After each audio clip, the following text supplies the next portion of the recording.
Well, let me tell you what we're going to do today. We have constructed a mini election, but Harry Hersey, as you have served as a technical advisor of how to do this, we're going to ask you to remain outside. After you, let me introduce you to my election staff.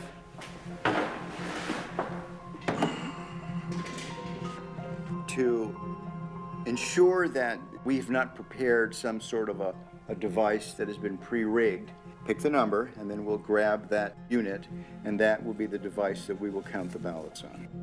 I just feel like this is the one. Okay, and the winner is unit 15191. 5191.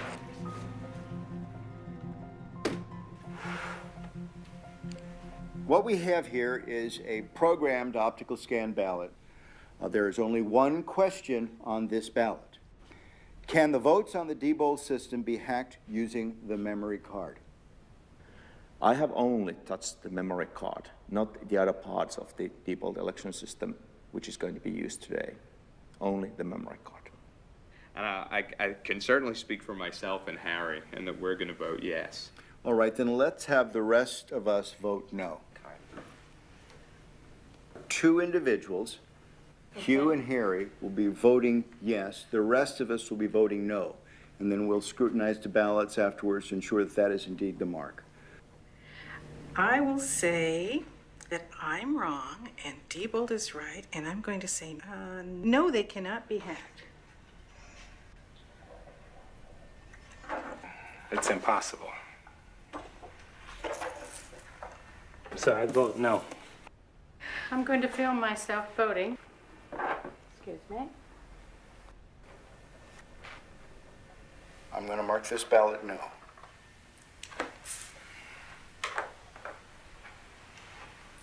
Dr. Thompson? I am going to mark this ballot yes. I've seen some pretty concerning things. Well, it's down to you. You're the last voter, Harry. All right. I think it could be. So I vote for yes. You will be the second yes. All right. Here is the memory card I have touched. Okay.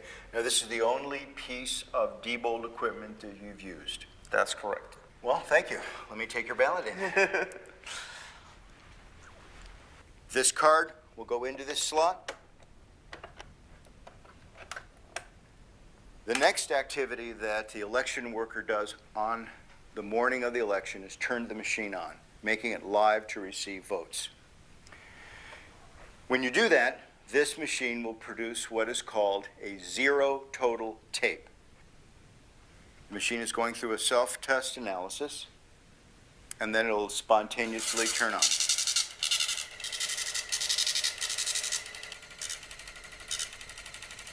This is Harry's card that is telling us that there are 0 votes stored in the memory.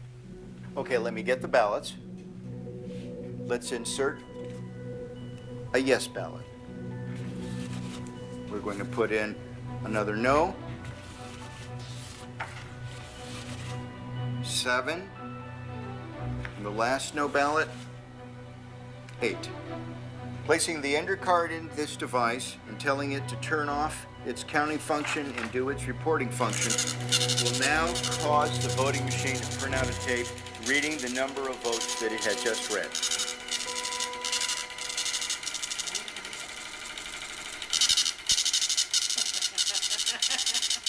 Oh my. Oh, oh no. What is it? What is it? 7 yes, 1 no. Oh my God. Oh my gosh. Let me see. Here's the tape.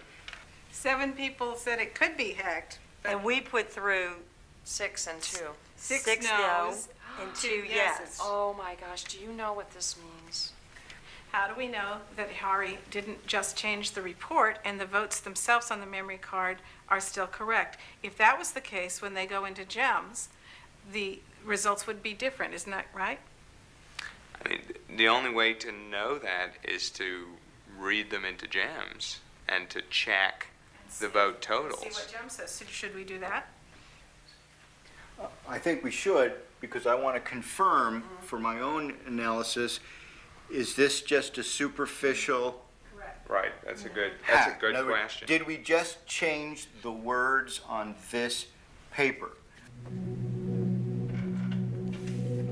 And we will upload this memory card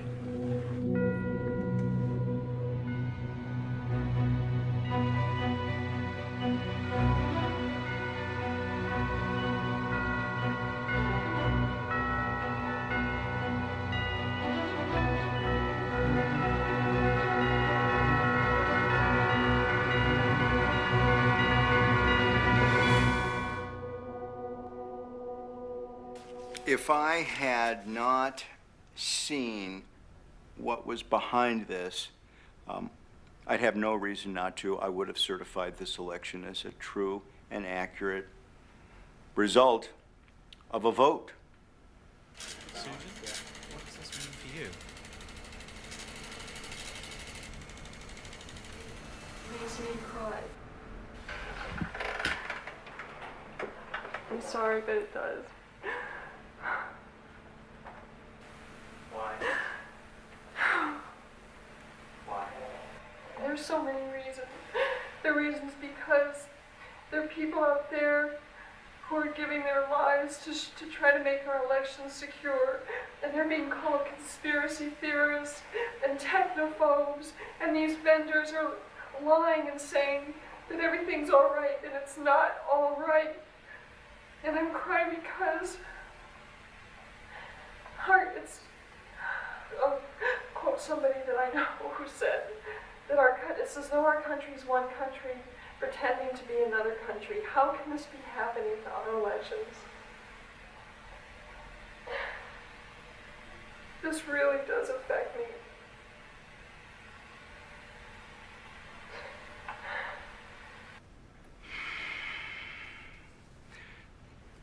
I don't know exactly how to describe what I saw here.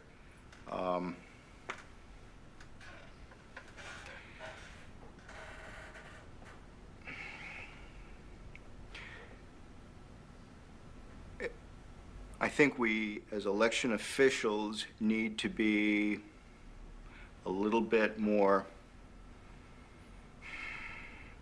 demanding from the vendors as to the technical specifications of this equipment. The vendors are driving the process of voting technology in the United States.